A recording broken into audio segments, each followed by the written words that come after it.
If you like odd, peculiar types of horror films, I may have something for you. If you like a vampire film that's a little offbeat and not quite what you expect, I have something for you. And if you appreciated the scene in Anne Rice's Interview with a Vampire in which Claudia goes absolutely berserk, well, I may have a film for you. I saw a movie, so you didn't have to, and this time, well, it's Pick'em.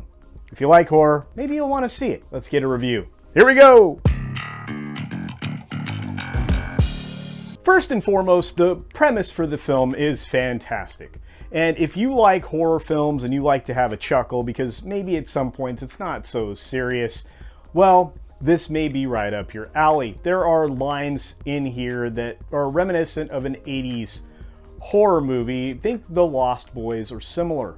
A little bit more straightforward than something like Renfield, and definitely full of a lot more talented people. The actress that plays Abigail is wonderful. Abigail is a young girl that is a ballerina and is kidnapped from her home, or when she arrives home after dancing the ballet.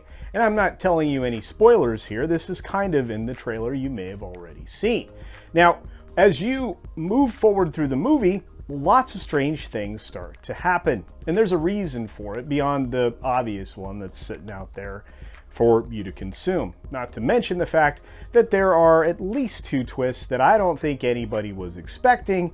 And when you hear the words WTF, or the words that go along with those letters, you've reached the end of the ride.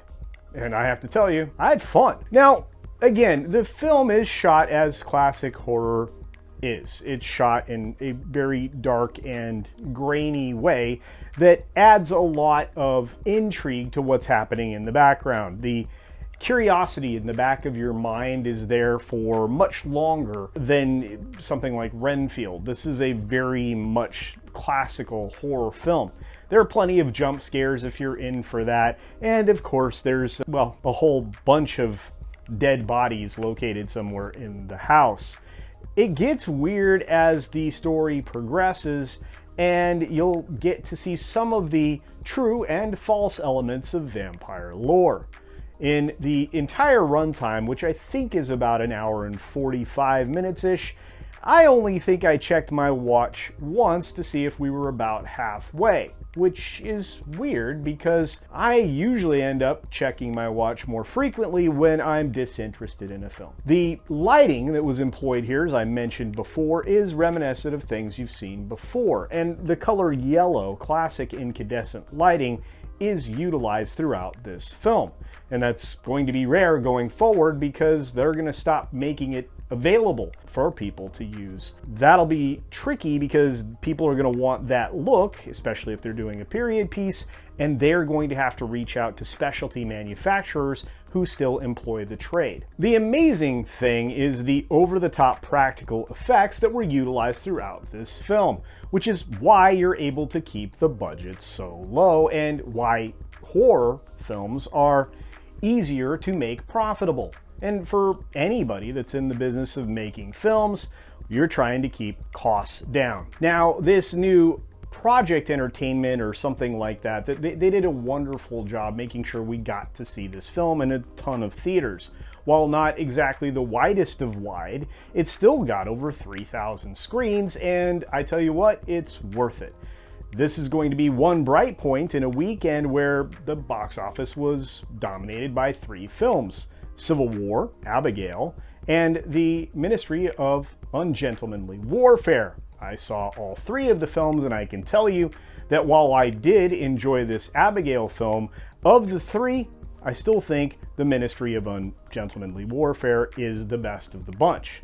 And that's being borne out in the box office based on the per theater average over the weekend. And since this isn't a box office video, I'm going to get back to the review and say, if you like practical effects, if you enjoy a little bit of humor mixed in with your horror, if you like to see some very talented people, especially a very talented young person, this may definitely be the film for you. Overall, I would say it was shot perfectly, it was lit perfectly, and it was designed perfectly, because around the corner, decent chance something's gonna make you jump. One last note before we get to the rating, and believe me, it's gonna be higher than I expected to give. This film will remind you of other horror films. It has to. Every other thing that's ever been a vampire film, every other thing that has ever been any type of horror movie kind of seems to make an appearance here. And there's no shame in doing that. It is nice to have something that you can reminisce about and feel a little bit of nostalgia. But it doesn't rest on any of those mechanics, any of those scenes, or any of those references. So it's pretty original in as much as you can be when talking about a young girl vampire. Kind of reminds me of Megan. Anyway, let's get to the rating. Now, I'm going to start with the 1 to 10. Believe it or not, I'm going to give this a 6. It's better than average. Average would be 5. And it is a fun film. It's not over the top enjoyable, but if you like horror, you're going to have a good time. And if you're going to spend, 90 minutes to 2 hours or more in a theater, there are worse ways to do it right now, believe me. As far as the 1 to 5 stars go, let's keep it consistent and give it just 3 stars, because 3 plus 3 is 6 for those of you who are challenged in math. And I have to say, it's average. It's actually slightly above average, but I'm still going to give it a C.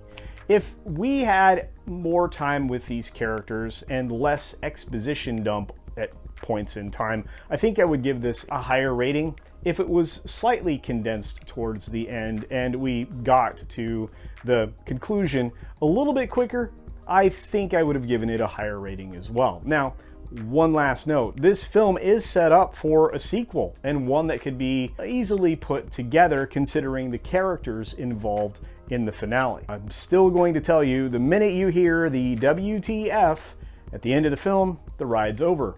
Unbuckle your safety straps and head for the door. As usual, I saw a movie so you didn't have to, and this one, well, you may want to take a chance. On that note, if you've made it this far in the video, thank you. Please make sure you hit the like button on the way out, and check out my account over at criticless.com because I am now doing reviews over there. In fact, you may be watching this review on Criticless right now as well. And as mentioned, I am a creator on every platform I can find, so do check out my accounts everywhere, but most hit that subscribe button if you aren't already. Turn it from red to gray, and you'll be doing me a huge favor on my march to 25K. On that note, be sure to take care of yourself, take care of others, and until next time, see ya. I've seen it all, so you don't have to. Culture Casino's got the movie review. From silver screens to the heart's true view. In love with film, we groove and move. Make sure to wash your hand too. Until next time, I'll see you.